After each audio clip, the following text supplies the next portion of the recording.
नमस्कार।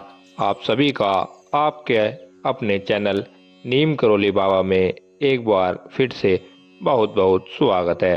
कामना करते हैं कि आप और आपके परिजन ठीक होंगे। इसी कामना के साथ आगे बढ़ते हैं आज के अद्भुत क्रमांक की ओर।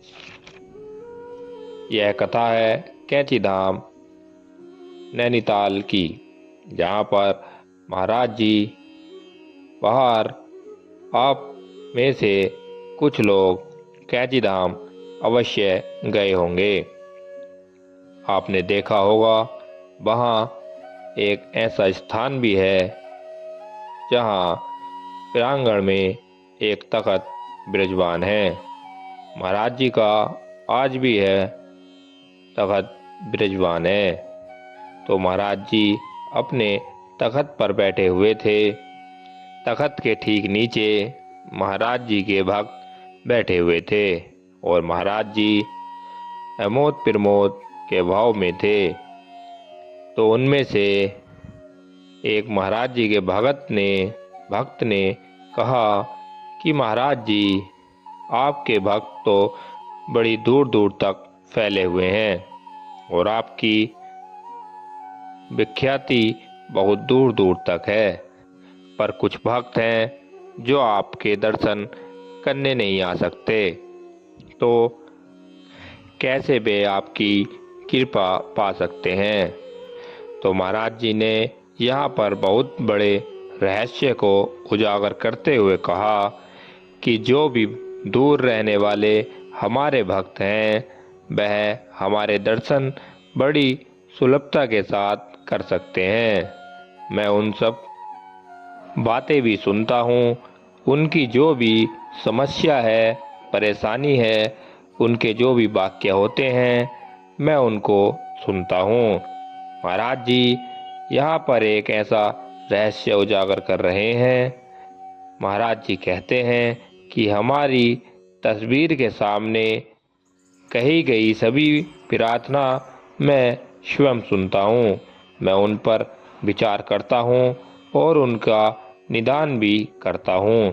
तो महाराज जी का यह एक सहयोग समझ लीजिए या महाराज जी की कृपा समझ लीजिए। महाराज जी के मुख से यह बात निकली हुई है कि जो भी कोई महाराज जी की तस्वीर के सामने प्रार्थना की जाती है, वो भी महाराज जी स्वीकार करते हैं, क्योंकि बहुत सारे महाराज जी के ऐसे भी भक्त हैं जो महाराज जी पर बड़ी श्रद्धा रखते हैं। तो वे अक्सर ये प्रश्न पूछते हैं कि महाराज जी मेरी विनती क्यों नहीं सुनते, मेरी बात कब सुनेंगे।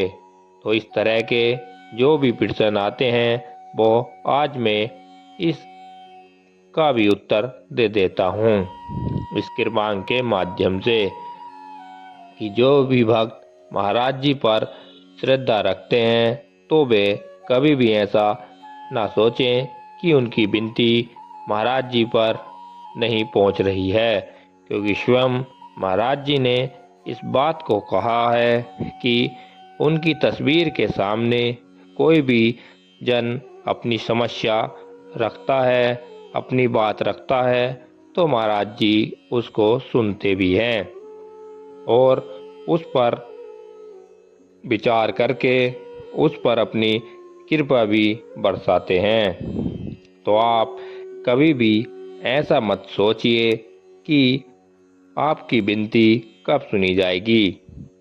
देखिए, आपको एक बात बता दूं, आपकी विनती तो अवश्य सुनी ही जा रही है, लेकिन उसके निदान के लिए थोड़ा समय लग रहा है।